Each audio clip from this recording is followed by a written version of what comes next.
So good morning guys. तो चलिए start करते हैं आज के यानी कि 15 जून के इंपॉर्टेंट करंट अफेयर्स को। आज का पहला इंपॉर्टेंट प्रश्न ये रहा आपके सामने कि ग्लोबल चेस लीग 2026 का भी चौथा सीजन ये होने वाला है। तो यही पूछ रहे हैं कि कहाँ पर होगा, कौन मेजबानी करेगा, कौन सा राज्य। तो इसका सही उत्तर हो जाएगा बंगलुरु।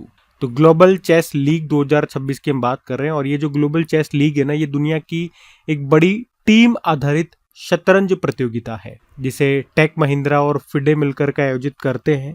इस बार ये इसका चौथा सीजन होगा और ये 3 सितंबर 2026 से शुरू होगा बंगलुरु में। और हम देख पाएंगे पूरी लिस्ट आपके सामने। लगातार दूसरी बार भारत इसकी मेजबानी कर रहा है। सबसे पहले ये 2023 में हुआ था दुबई में, फिर 2024 वाला लंदन, फिर 2025 वाला मुंबई और 2026 वाला ये बंगलुरु में होगा। इतनी बातें आपको ध्यान रखनी है। बाकी चेस से संबंधित कुछ और प्रश्न, कुछ करंट अफेयर्स के कुछ स्टैटिक पॉइंट्स में आपको रिवाइज कराता हूँ। देखो, अगर पूछते हैं हमारे पहले ग्रैंड मास्टर कौन थे, विश्वनाथन आनंद थे, जिन्हें लाइटनिंग किड ऑफ इंडिया के नाम से भी जानते हो। इनकी ऑटोबायोग्राफी है माइंड मास्टर। पहली बार 1991-92 में इन्होंने ही राजीव गांधी खेल रत्न पुरस्कार जीता था। हमारे सबसे युवा भारतीय ग्रैंड मास्टर पूछोगे तो डी गुकेश है, लेकिन विश्व में सबसे युवा ग्रैंड मास्टर अभिमन्यु मिश्रा हैं। ये भारतीय मूल के अमेरिकी है। अभी कुछ दिन पहले ही हमने करंट अफेयर्स में पढ़ा था कि अभी विश्व के दूसरे सबसे युवा ग्रैंड मास्टर बन गए फास्टिनो ओरो, इनका नाम है, अर्जेंटीना से है। अगर पूछे कि पहली महिला ग्रैंड मास्टर, आप आंसर करेंगे एस विजय लक्ष्मी। लेकिन पूछे ग्रैंड मास्टर बनने वाली पहली महिला कौन बनी थी, तो आंसर होगा Koneru Humpy. World chess day 20 जुलाई को होता है। भारत में पहली बार चेस एकेडमी ये खुली भुवनेश्वर में। 2024 में जो 45वां चेस ओलंपियाड हुआ था, हंगरी के बुडापेस्ट में हुआ था, उसमें मेल और फीमेल दोनों कैटेगरी में भारत विजेता था। इस बार जो होगा 2026 में 46वां फिडे चेस ओलंपियाड, ये याद रखना, उज्बेकिस्तान के ताशकंद में होगा। बाकी फिडे को चेस को रेगुलेट करने वाली जो वर्ल्ड वाइड बॉडी है वो फिडे है। इसकी स्थापना होती है 20 जुलाई 1924 में। Headquarter Lausanne, Switzerland. President Arkady Dvorkovich और वाइस प्रेसिडेंट विश्वनाथन आनंद। ठीक है। अच्छा, कुछ और भी प्रश्न है वो भी देख लेते हैं। मैंने डायरेक्ट आपको फिडे रिवाइज करा दिया। पिछले साल जो फिडे चेस वर्ल्ड कप हुआ था वो 11वां एडिशन था और वो भारत में हुआ था। भारत में भी कहाँ, गोवा में। उसको जीता किसने था, जावोखिर सिंदारोव ने। ये उज्बेकिस्तान के प्लेयर हैं। एक याद रखना, आर वैशाली ने कैंडिडेट्स चेस टूर्नामेंट जीत लिया। इसे जीतने वाली वो पहली भारतीय महिला बनी। अभी कॉमनवेल्थ शतरंज संघ के अध्यक्ष बने भरत सिंह चौहान। कॉमनवेल्थ स्कूल शतरंज चैंपियनशिप का पहला आयोजन यह भी इसी साल होगा, मलेशिया में होगा। और अभी हमने पढ़ा था स्पोर्ट्स वर्ल्ड कप 2026 पहला एडिशन होने वाला है और इसमें अपनी जगह पक्की करने वाले या क्वालिफाई करने वाले पहले भारतीय ग्रैंड मास्टर बने अरविंद चिदम्बरम। ये भी याद रखना कि ये होगा कहाँ पर पहले, क्योंकि ये होने वाला था सऊदी अरब के रियाद में, लेकिन अब इसे शिफ्ट कर दिया गया पेरिस, फ्रांस में। और नॉर्वे शतरंज 2026 का खिताब जीतने वाले पहले भारतीय बने थे अभी कौन, आर प्रज्ञानानंद। वैसे अभी हमारे लेटेस्ट आप देखोगे 95 नंबर के ग्रैंड मास्टर ये हैं अरुण्या घोष, ये कोलकाता से हैं। 94 वाले भी याद रखना, मयंक चक्रवर्ती का नाम, क्योंकि ये पूर्वोत्तर भारत से आने वाले पहले शतरंज ग्रैंड मास्टर हैं, असम से बिलोंग करते हैं। ठीक है, ये सब ध्यान रखना। ठीक है, अगला प्रश्न हम देखते हैं। फिर अगले में पूछ रहे हैं, हाल ही में विश्व रक्तदाता दिवस ये कब मनाया गया। तो ये भी 14 जून को मनाया गया। हर साल 14 जून को हम ये विश्व रक्तदाता दिवस, वर्ल्ड ब्लड डोनर डे के रूप में मनाते हैं। पहली बार इसको 2004 में मनाया गया था। 14 जून को ही क्यों मनाते हैं, क्योंकि 14 जून को एक ऑस्ट्रेलियाई जीव विज्ञानी थे, कार्ल लैंडस्टेनर, का नाम आपने जरूर सुना होगा, उनका जन्म होता है। तो उनकी जयंती के रूप में ही हमने इस तारीख को चुना है। इनके ऊपर कई बार एक प्रश्न आता है कि ब्लड ग्रुप के खोजकर्ता कौन थे, कार्ल लैंडस्टेनर, और इसी के लिए 1930 में मेडिसिन का नोबेल पुरस्कार उनको दिया गया था। ठीक है, तो इसीलिए 14 जून को ये याद रखना विश्व रक्तदाता दिवस के रूप में मनाते हैं। ये दो प्रश्न भी पूछे जाते हैं कई बार एग्जाम में कि यूनिवर्सल डोनर कौन सा ब्लड ग्रुप होता है, तो ओ नेगेटिव होता है और यूनिवर्सल एक्सेप्टर होता है ए बी पॉजिटिव।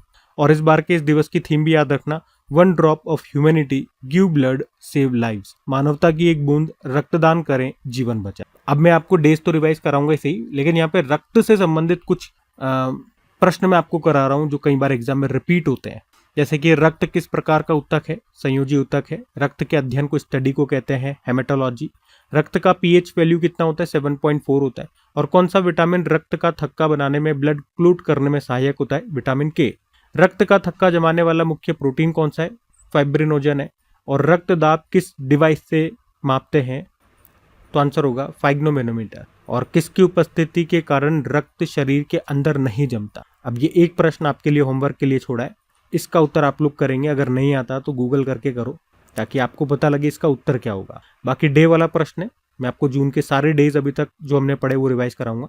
1 जून को वर्ल्ड मिल्क डे था, 1 जून को ही ग्लोबल पेरेंट्स डे, 3 जून को वर्ल्ड बाइसिकल डे, 5 जून को विश्व पर्यावरण दिवस, 7 जून को विश्व खाद्य सुरक्षा दिवस, 8 जून को विश्व महासागर दिवस, 8 जून को वर्ल्ड ब्रेन ट्यूमर डे, 9 जून को इंटरनेशनल आर्काइव्स डे अंतर्राष्ट्रीय अभिलेखागार दिवस, 9 जून को वर्ल्ड एक्रेडिटेशन डे विश्व प्रत्यायन दिवस, 10 जून को सभ्यताओं के बीच संवाद के लिए भी अंतर्राष्ट्रीय दिवस मनाया, 10 जून को अंतर्राष्ट्रीय नेत्रदान दिवस, और 11 जून को अंतर्राष्ट्रीय खेल दिवस, 12 जून को विश्व बाल श्रम निषेध दिवस, 13 जून को इंटरनेशनल एल्बिनिज्म अवेयरनेस डे, और अभी 14 जून को विश्व रक्तदाता दिवस के रूप में मना रहे हैं। ठीक है, तो अभी तक के सारे डेज हो गए हमारे जून में, ध्यान में रखना। अगला प्रश्न देखते हैं। फिर अगले में पूछ रहे हैं, हाल ही में EMBO गोल्ड मेडल 2026 से किस भारतीय मूल के वैज्ञानिक को सम्मानित किया गया? तो आंसर होगा गौतम डे को। तो भारतीय मूल के वैज्ञानिक है गौतम डे, और इन्हीं को अभी EMBO गोल्ड मेडल 2026 से सम्मानित किया गया। उन्हें ये सम्मान कोशिकाओं यानी कि सेल्स के अंदर नाभिक यानी कि न्यूक्लियस की संरचना और कोशिका विभाजन सेल डिवीजन की उत्पत्ति पर किए गए उनके महत्वपूर्ण शोध के लिए, रिसर्च के लिए मिला है। उन्हें ये पुरस्कार ओमाया डुडिन के साथ दिया गया है, मतलब इन दोनों को ये पुरस्कार दिया गया है। लेकिन हमारे लिए तो जो भारतीय मूल के हैं वैज्ञानिक, उनका नाम एग्जाम पॉइंट ऑफ व्यू से इंपॉर्टेंट रहेगा, गौतम डे का नाम याद रखना। अब बात करें इस पुरस्कार की, EMBO गोल्ड मेडल है क्या? तो ये जीव विज्ञान यानी कि लाइफ साइंसेस के क्षेत्र का यूरोप का एक बहुत प्रतिष्ठित पुरस्कार है। इसे हर साल उन युवा वैज्ञानिकों को दिया जाता है जिन्होंने अपने स्वतंत्र शोध कार्य में असाधारण उपलब्धियां हासिल की। ये पुरस्कार यूरोपियन मॉलिक्यूलर बायोलॉजी ऑर्गेनाइजेशन के द्वारा दिया जाता है। EMBO का फुल फॉर्म यही है, यूरोपियन मॉलिक्यूलर बायोलॉजी ऑर्गेनाइजेशन, जिसके द्वारा ये दिया जाता है। क्या क्या मिलता है इस पुरस्कार में?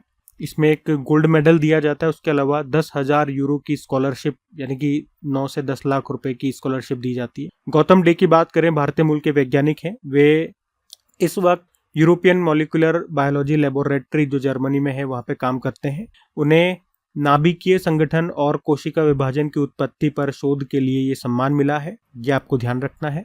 ठीक है, तो अवार्ड का नाम याद रखना, और भारतीय मूल के जो ये वैज्ञानिक है गौतम डे, इनका नाम याद रखना। इसमें कुछ अवार्ड्स में आपको और रिवाइज करा देता हूँ, जैसे अरुंधति रॉय, अभी इन्हें इनके मेमोयर यानी कि Mother Mary comes to me, जो इनकी मेमोयर है, उसको ऑटोबायोग्राफी कैटेगरी में 2025 के national book critics circle award से सम्मानित किया गया। और 2026 का लता दीनानाथ मंगेशकर पुरस्कार दिया गया किला सत्यार्थी को। 2026 का व्हीटली अवार्ड, जिसे ग्रीन ऑस्कर भी कहते हैं, ये दिया गया परवीन शेख और बरखा सुब्बा को।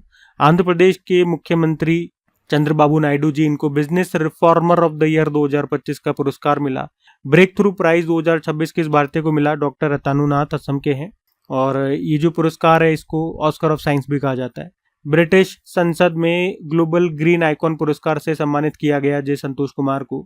UNESCO Guillermo Cano World Press Freedom Prize 2026 दिया गया सुडानी पत्रकार सिंडिकेट को। पुलित्जर पुरस्कार 2026 दिया गया आनंद आर्के और सुपर्णा शर्मा को। डॉक्टर श्रीनिवास राव को हैदराबाद में साल 2024-25 के लिए प्रोफेसर MS स्वामीनाथन पुरस्कार से सम्मानित किया गया। मिस इंडिया 2026 जो इसका 61वां संस्करण है, इसका आयोजन अभी भुवनेश्वर में हुआ था, और इस बार मिस इंडिया का खिताब जीता है साध्वी सेल ने, गोवा से है। अभी जब ये मोदी जी अलग अलग देशों की यात्रा पर गए थे, तो उनमें से जब वो स्वीडन गए तो स्वीडन का सर्वोच्च सम्मान उनको मिला, जिसको कहते हैं royal order of the polar star. फिर नॉर्वे जब गए तो वहां का भी सर्वोच्च सम्मान मिला, जिसे कहते हैं grand cross of the royal Norwegian order of merit. फिर जब वो इटली गए तो वहां पे जो फूड एग्रीकल्चर ऑर्गेनाइजेशन का हेडक्वार्टर रोम इटली में ही है, तो वहां पर इसी संस्था ने प्रधानमंत्री नरेंद्र मोदी को अपना सबसे बड़ा सम्मान एग्रीकोला मेडल 2026 से सम्मानित किया। ठीक है, तो इस बार के ये इंपॉर्टेंट अवार्ड्स हैं, ध्यान में रखना। अगला प्रश्न देखते हैं।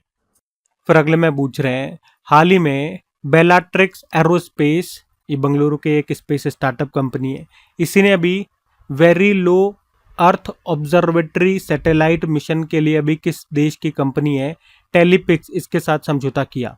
तो आंसर होगा साउथ कोरिया। तो हमने कहा भारत की एक अंतरिक्ष कंपनी है, प्राइवेट स्पेस कंपनी है, नाम है बेलाट्रिक्स एरोस्पेस, और इसने भी साउथ कोरिया की एक स्पेस कंपनी है टेलीपिक्स, इसके साथ समझौता किया। क्या बनाने के लिए? वेरी लो अर्थ ऑर्बिट उपग्रह बनाने के लिए, जिसे ये 2028 तक लॉन्च करेंगे। तो वेरी लो अर्थ ऑर्बिट क्या है? तो जो नॉर्मल पृथ्वी अवलोकन उपग्रह होते हैं, अर्थ ऑब्जर्वेटरी, जो अर्थ की फोटो लेते हैं, पिक्चर लेते हैं, तो उस तरह के जो सैटेलाइट्स होते हैं वो एक्चुअली में पृथ्वी से काफ़ी ऊंचाई पर घूमते हैं। लेकिन जो ये है वेरी लो अर्थ ऑर्बिट वाले जो सैटेलाइट हैं, ये केवल पृथ्वी की सतह से 150 से लेकर 250 किलोमीटर तक की ऊंचाई तक उड़ेंगे, और पृथ्वी के ज़्यादा करीब होने के कारण ये बहुत अधिक यानी कि ज़्यादा अच्छी हाई रेजोल्यूशन वाली तस्वीरें ले सकते हैं। अब इस प्रोजेक्ट में ये दोनों कंपनियां क्या क्या काम करेंगी, जो साउथ कोरिया की जो कंपनी है टेलीपिक्स, ये एक हाई रेजोल्यूशन कैमरा बनाएगी, चोइट उसका नाम दिया इन्होंने, और एआई आर्टिफिशियल इंटेलिजेंस आधारित इमेज प्रोसेसिंग तकनीक भी इसमें जोड़ेगी। जबकि जो भारत की जो स्पेस कंपनी है बेलाट्रिक्स एरोस्पेस, ये जो सैटेलाइट है उसका ढांचा तैयार करेगी, प्रपल्शन तैयार करेगी जो उसको ऊपर लेकर के जाएगा, और इसकी एक विशेष air breathing electric propulsion system है वो भी इसमें लगाएगी। अब ये बड़ा इंपॉर्टेंट है, इसके बारे में मैं आपको बताता हूँ ये क्या काम करेगा। Air breathing electric propulsion system actually में क्या होता है, जो सामान्य जो उपग्रह होते हैं वो अपने साथ ईंधन फ्यूल लेकर के जाते हैं, लेकिन ये बेलाट्रिक्स की एक तकनीक है, जो ये सिस्टम है, इस तकनीक में क्या होता है, ये ऊपरी वायुमंडल से ऑक्सीजन और नाइट्रोजन के कण लेते हैं और उन्हें ऊर्जा की मदद से तेज गति देते हैं। इससे उपग्रह को आगे बढ़ने की शक्ति मिलती है, थ्रस्ट मिलता है, और इसीलिए उपग्रह को कम ईंधन की जरूरत पड़ती है और वो लंबे समय तक काम करता रहता है। अब आप सोचोगे इसकी जरूरत है क्या। एक्चुअली में क्या होता है, कम हाइट पर होने से, यानी कि जो ये वेरी लो अर्थ ऑर्बिट में जो ये सैटेलाइट्स होते हैं इनकी हाइट कम होती है, ऊंचाई कम ऊंचाई पे होते हैं ये, तो उस कारण से वायुमंडल का थोड़ा बहुत असर इन पर पड़ता है, जिससे सैटेलाइट की गति कम होती है और वो धीरे धीरे पृथ्वी की ओर खिंचने लगते हैं। लेकिन बेलाट्रिक्स की ये जो तकनीक है, ये जो सिस्टम है इनका, वो इस समस्या को दूर करेगा और उपग्रह को अपनी कक्षा में बनाए रखेगा, उसे पृथ्वी पर गिरने से रोकेगा। तो ये सिस्टम, ये इनकी तकनीक ज़रूरी है जो इन्होंने बनाया है, air breathing electric propulsion system. थोड़ा बहुत मैंने आपको समझाने की कोशिश की है आसान शब्दों में, वरना अगर न समझ पाओ तो मेन जो बात है वो आप ध्यान रख लेना कि एक तो साउथ कोरिया की कंपनी है टेलीपिक्स, और भारत की जो स्पेस स्टार्टअप है बेलाट्रिक्स एरोस्पेस, जिसका मुख्यालय बंगलुरु में है। ठीक है, तो ये दोनों ने आपस में मिलकर के समझौता किया कि भैया हम एक वेरी लो अर्थ ऑर्बिट वाला एक सैटेलाइट बनाएंगे। इसका मतलब भी आपको समझ में आ गया, पृथ्वी से कम ऊंचाई पर ये स्थापित होगा और काम क्या करेगा, पृथ्वी की हाई रेजोल्यूशन वाली पिक्चर लेगा, फोटो लेगा। ठीक है, अब साउथ कोरिया की इस कंपनी के साथ समझौता किया गया, तो साउथ कोरिया ले चलते हैं आपको ये रहा मैप में साउथ कोरिया। कैपिटल सियोल है, करेंसी है साउथ कोरियन वॉन, प्रेसिडेंट ली जाए म्यूंग। साउथ कोरिया की दूसरी महिला प्रधानमंत्री के बारे में हमने पढ़ा था, ये है हान सियोंग सुक। अच्छा, साउथ कोरिया और नॉर्थ कोरिया के बीच की जो लाइन है, दोनों देशों को डिवाइड करने वाली जो लाइन है उसको क्या कहते हैं, 38 डिग्री पैरेलल कहते हैं। उसके अलावा साउथ कोरिया की जो स्पेस एजेंसी है उसका नाम है कासा। स्कूल कक्षा में मोबाइल पर प्रतिबंध लगाने वाला विधेयक साउथ कोरिया ने पारित किया था, और भारत और साउथ कोरिया के बीच में अभी एक एडिशन हुआ था, पहली बार एक एक्सरसाइज हुआ था, पहला एडिशन था ये।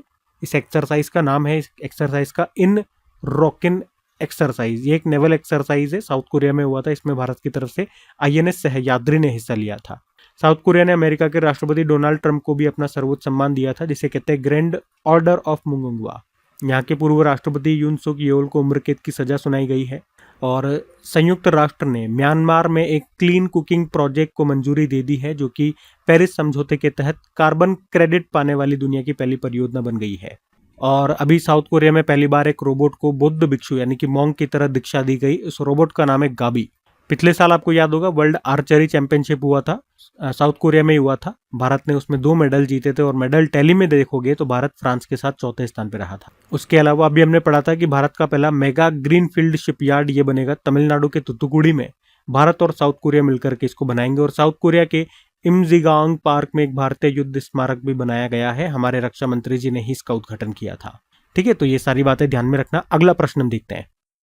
फिर अगले में पूछ रहे हैं, हाल ही में IMI रेजिस्टेंट सरसों किस समस्या से निपटान के लिए विकसित की गई है? तो आंसर होगा ओरोबेंचे परजीवी खरपतवार के लिए। तो IMI रेजिस्टेंट सरसों, तो भारत जो है ये 2026-27 से सरसों की एक नई किस्म की बड़े पैमाने पर खेती शुरू करने जा रहा है, जिसे IMI रेजिस्टेंट सरसों कहा जा रहा है। अब नॉर्मल जो सरसों है उसमें क्या समस्या है? एक्चुअली में सरसों की फसल में ओरोबेंचे नाम का एक परजीवी खरपतवार उग जाता है। ये खरपतवार सरसों की जो जड़ें होती है उससे चिपक जाता है और पौधे का पानी और पोषक तत्व को चूस लेता है। इससे जो पोषक तत्व, जो पानी है, जो सरसों के पौधे को मिलना चाहिए था वो नहीं मिल पाता, तो इससे उत्पादन कम होता है। अब इसका समाधान क्या ढूंढा साइंटिस्टों ने? तो वैज्ञानिकों ने एक ऐसी सरसों विकसित की है जो IMI हर्बिसाइड को सहन कर सकती है। मतलब एक तरह की ये दवा है, यूं समझो।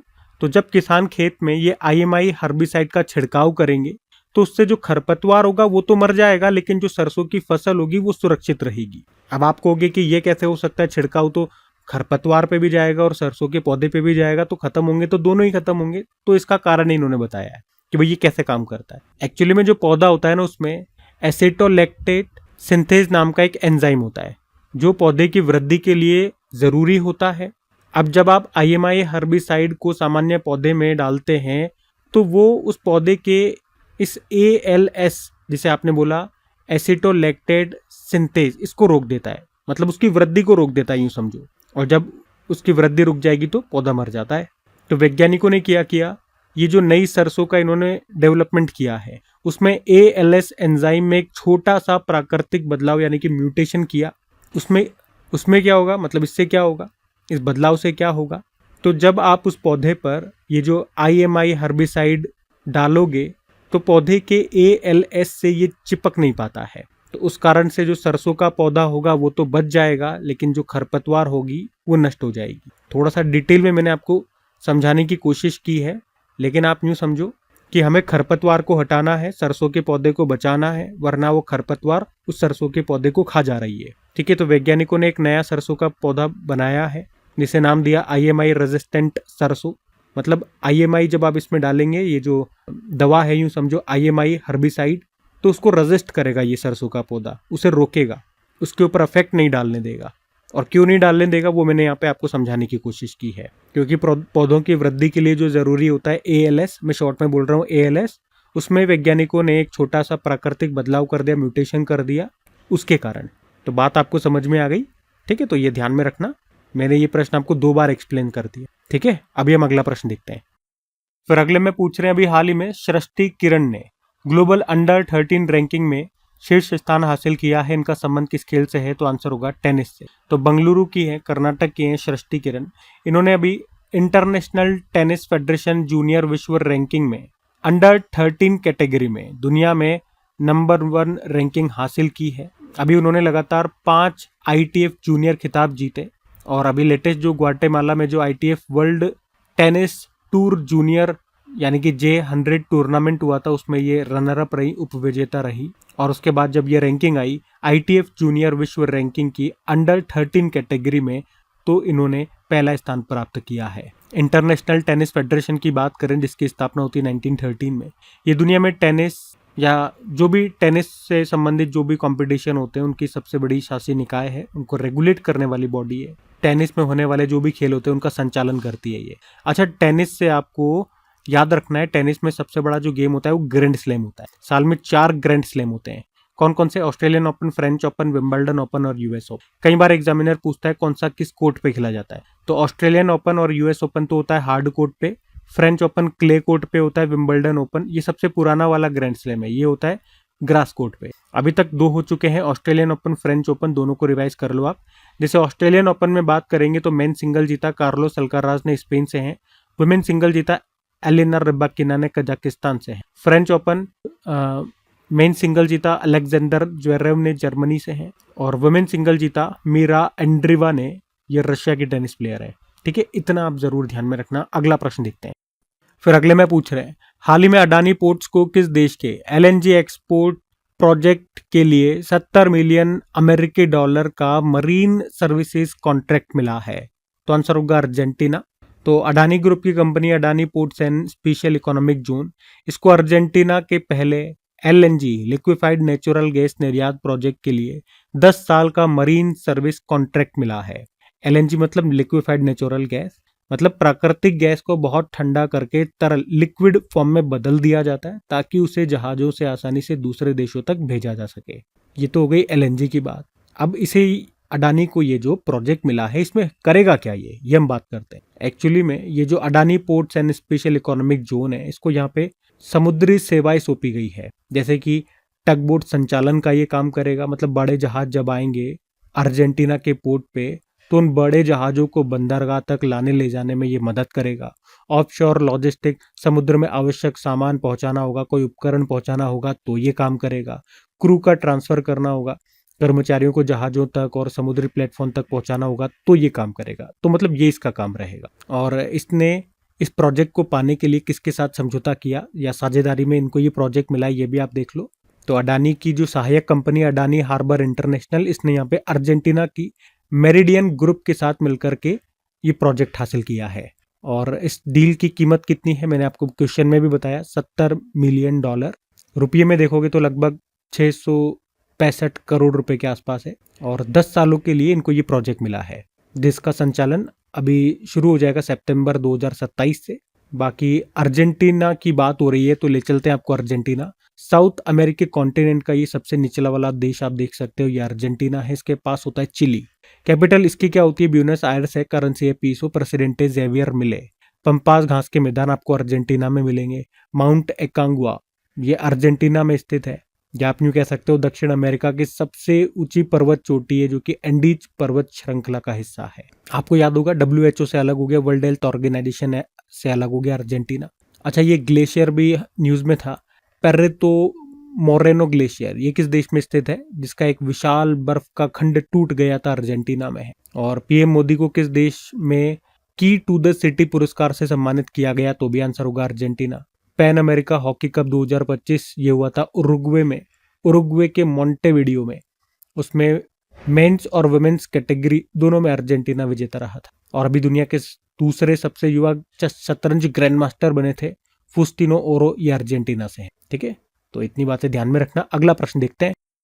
फिर अगले में पूछ रहे हैं, हाल ही में सैपलिंग डायलॉग 2026 का आयोजन ये कहां पर किया गया, तो आंसर होगा अहमदाबाद में। तो केंद्रीय खाद्य प्रसंस्करण व उद्योग मंत्री चिराग पासवान, अभी उन्होंने अहमदाबाद में सैपलिंग डायलॉग 2026 का उद्घाटन किया। ये कार्यक्रम भारत सरकार और वर्ल्ड बैंक ग्रुप के सहयोग से आयोजित किया गया।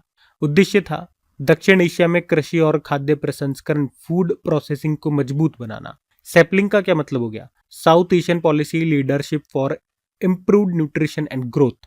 मतलब ये एक ऐसा प्लेटफॉर्म है जहां सरकारें, विशेषज्ञ, उद्योग और निवेशक मिलकर कृषि और पोषण से जुड़ी नीतियों पर काम करते हैं। और इसकी थीम क्या है, value unlocking advancing food processing for jobs and sustainable growth in south Asia. मतलब खाद्य प्रसंस्करण को बढ़ावा देना, अधिक रोजगार पैदा करना, किसानों की इनकम बढ़ाना और टिकाऊ आर्थिक विकास सुनिश्चित करना। अच्छा, खाद्य प्रसंस्करण क्या होता है, फूड प्रोसेसिंग से आप क्या समझते हैं? अगर कृषि उत्पादों को उपयोगी और अधिक मूल्यवान उत्पाद में बदलना, तो उसी को फूड प्रोसेसिंग कहा जाता है। जैसे कि दूध है, मेन प्रोडक्ट आपका, मेन उत्पाद आपका दूध है।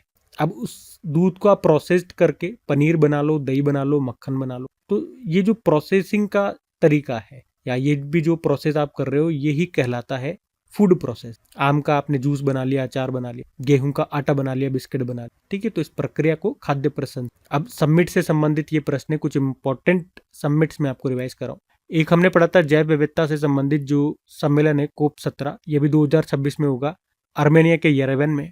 क्लाइमेट चेंज से संबंधित जो सम्मेलन है COP 31, ये भी अभी होगा तुर्की के अंटालिया में। दूसरा इंटरनेशनल ओलंपिक रिसर्च कॉन्फ्रेंस, यह भी हुआ था गांधीनगर गुजरात में। और इंडिया AI इम्पैक्ट समिट हुआ नई दिल्ली में। भारतीय नियामक बोर्ड पेमेंट रेगुलेटरी बोर्ड की पहली बैठक हुई मुंबई में। उसके अलावा भारत में लोकतंत्र और चुनाव प्रबंधन पर अंतर्राष्ट्रीय सम्मेलन हुआ भारत मंडपम नई दिल्ली में। दूसरा वैश्विक बौद्ध सम्मेलन हुआ नई दिल्ली में। 7वां एशिया इकोनॉमिक डायलॉग हुआ पुणे में। चौथा विश्व महासागर विज्ञान सम्मेलन हुआ गोवा में। 25वां वर्ल्ड सस्टेनेबल डेवलपमेंट समिट हुआ नई दिल्ली में। 2027 में AI समिट हुआ जेनेवा स्विट्जरलैंड में। 2028 वाला हुआ UAE में। छठा भारत फ्रांस वार्षिक रक्षा वार्ता हुआ बेंगलुरु में। 23वां बायो एशिया 2026 का आयोजन हुआ हैदराबाद में। अंतर्राष्ट्रीय बांध सुरक्षा सम्मेलन हुआ IISc बेंगलुरु में। भारत स्टील 2026 शिखर सम्मेलन हुआ नई दिल्ली। ठीक है, तो ये भी कुछ इंपॉर्टेंट समिट्स हैं, ध्यान में रखना। अगला प्रश्न देखते हैं। फिर अगले में पूछ रहे हैं कि ऑपरेशन नासर अभी किसने शुरू किया, तो आंसर होगा ईरान ने इसको शुरू किया, ऑपरेशन नासर। और किसके खिलाफ, इजराइल के खिलाफ इन्होंने ये ऑपरेशन चलाया। जो कि एक सैन्य अभियान है। तो इस अभियान में ईरान के जो इस्लामिक रिवॉल्यूशनरी गार्ड कोर है, इन्होंने मिसाइलों और ड्रोन का इसमें यहाँ पे इस्तेमाल किया और इसमें मुख्य निशाना इजराइल के नेवातिम और तेल नौफ जैसे महत्वपूर्ण सैन्य हवाई अड्डों को बनाया गया। अच्छा, ईरान ने यह हमला क्यों किया? तो ईरान का कहना है कि इजराइल ने पहले ईरान और लेबनान में कुछ सैन्य ठिकानों और रडार केंद्रों पर हमले किए थे, उसी के जवाब में इन्होंने ये कार्रवाई की। यहाँ पे नासर का मतलब बताया गया, नासर का मतलब होता है विजय, विक्ट्री। ईरान की बात करें, कैपिटल तेहरान, करेंसी है ईरानी रियाल, और यहीं पर भारत ने जो एक बंदरगाह बनाया है चाबाहार बंदर, और इसी का एक टर्मिनल है शाहिद बेहस्ती टर्मिनल, इसको भारत ने 10 सालों के लिए लीज पर ले लिया। दस्ते लुत और दस्ते कबीर मरुस्थल भी आपको ईरान में ही मिलेंगे। वैसे तो ईरान से कई प्रश्न बनते हैं, लेकिन कुछ एक जो महत्वपूर्ण है मैं आपको रिवाइज करा देता हूँ। देखो, एक हमने पढ़ा था स्टॉकहोम वाटर प्राइज 2026 अभी कावे मदानी को दिया गया। ये ईरानी वैज्ञानिक है और इस पुरस्कार को जल क्षेत्र का नोबेल पुरस्कार भी कहा जाता है। अभी ईरान के सर्वोच्च नेता कौन चुने गए थे? मोजताब खामेनेई, क्योंकि इनसे पहले वाले थे वो मारे गए। उनका नाम था अयातुल्ला खामेनेई। आपको याद होगा, इजराइल ने ईरान के ऊपर जो हमला किया था उसको नाम दिया था ऑपरेशन लायन रॉर। अमेरिका ने जो हमला किया था उसको नाम दिया था ऑपरेशन एपिक फ्यूरी। और उसी हमले में ईरान के जो सुप्रीम लीडर थे अयातुल्ला खामेनेई, वो मारे गए थे। और फिर इन हमलों का बदला लेने के लिए ईरान ने एक ऑपरेशन भी शुरू किया था, उसको नाम दिया था ऑपरेशन फतेह ए खैबर। एक ऑपरेशन स्वदेश ध्यान में रखना, हमारे एग्जाम के लिए इंपॉर्टेंट रहेगा। ईरान में जो सरकार विरोधी हिंसक प्रदर्शन चल रहा था, उसमें जो फंसे भारतीय थे उनको निकालने के लिए ऑपरेशन स्वदेश हमने चलाया था। उससे पहले भी ईरान से भारतीयों को निकालने के लिए हमने ऑपरेशन सिंधु चलाया था। ठीक है, तो ऑपरेशन सिंधु भी यहीं पर चलाया गया था। ठीक है, तो ये सब ध्यान में रखना। बाकी ये थी आज के हमारे करंट अफेयर्स की क्लास। तो कमेंट करके जरूर बताना सेशन आपको कैसा लगा। अच्छा लगे तो प्लीज इसे अपने दोस्तों के साथ में स्टडी ग्रुप में शेयर जरूर कीजिएगा। वीडियो को लाइक नहीं करा तो लाइक जरूर करना। बाकी इनकी पीडीएफ और डेली क्विज आपको मिल जाती है प्रैक्टिस के लिए कहाँ पे? अपनी क्रैक एग्जाम एप्लीकेशन में, जिसका लिंक नीचे डिस्क्रिप्शन बॉक्स में गिवन है। बाकी चलो अभी कल के करंट अफेयर्स का भी हम क्विक रिवीजन कर लेते हैं और सेशन एंड करते हैं। तो कल पहला प्रश्न पूछा था, आईसीसी महिला T20 विश्व कप 2026 की मेजबानी कौन कर रहा है? तो इंग्लैंड और वेल्स। फिर आपसे पूछा अभी केंद्र ने तेल और गैस की खोज और उत्पादन के लिए किन पूर्वोत्तर राज्यों के साथ अभी त्रिपक्षीय समझौता किया? असम और नागालैंड। फिर आपसे पूछा था कि ब्यूरो ऑफ इंडियन स्टैंडर्ड्स के द्वारा टी बैग्स के लिए लागू नए मानकों के तहत किस रसायन के उपयोग पर पूर्ण प्रतिबंध लगाया? तो आंसर होगा एपिक्लोरोहाइड्रिन। इसके अलावा एक क्लोरीन ब्लीचिंग भी है, उस पर भी बैन लगा दिया। और गुजरात पुलिस ने अभी एक ऑपरेशन मिलाप शुरू किया जिसका उद्देश्य है लापता व्यक्तियों को खोजकर परिवारों से मिलाना।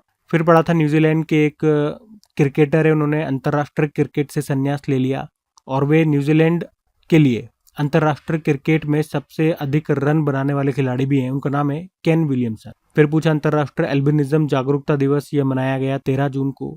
फिर पूछा पद्मश्री पुरस्कार से सम्मानित जसपाल राणा का निधन हो गया, उनका संबंध था शूटिंग से। फिर पूछा वर्ल्ड बैंक ने अभी जो ग्लोबल इकोनॉमिक प्रोस्पेक्ट रिपोर्ट 2026 जारी की, उसके अनुसार वित्त वर्ष 2026-27 के लिए भारत की जीडीपी ग्रोथ रेट कितनी है? 6.6%। फिर पूछा प्रोजेक्ट हिनीची किस राज्य में लागू किया गया? तो आंसर होगा मणिपुर। बाकी चलो कल का भी होमवर्क प्रश्न देख लेते हैं और सेशन एंड करते हैं। तो कल पूछा था फूड एग्रीकल्चर ऑर्गेनाइजेशन के द्वारा मृदा किसान नायक सम्मान अभी किसे सम्मानित किया गया? तो आंसर होगा वल्लुवन को। आप सभी ने प्रश्न का बिल्कुल सही उत्तर दिया। अब ये आज का आपका होमवर्क प्रश्न,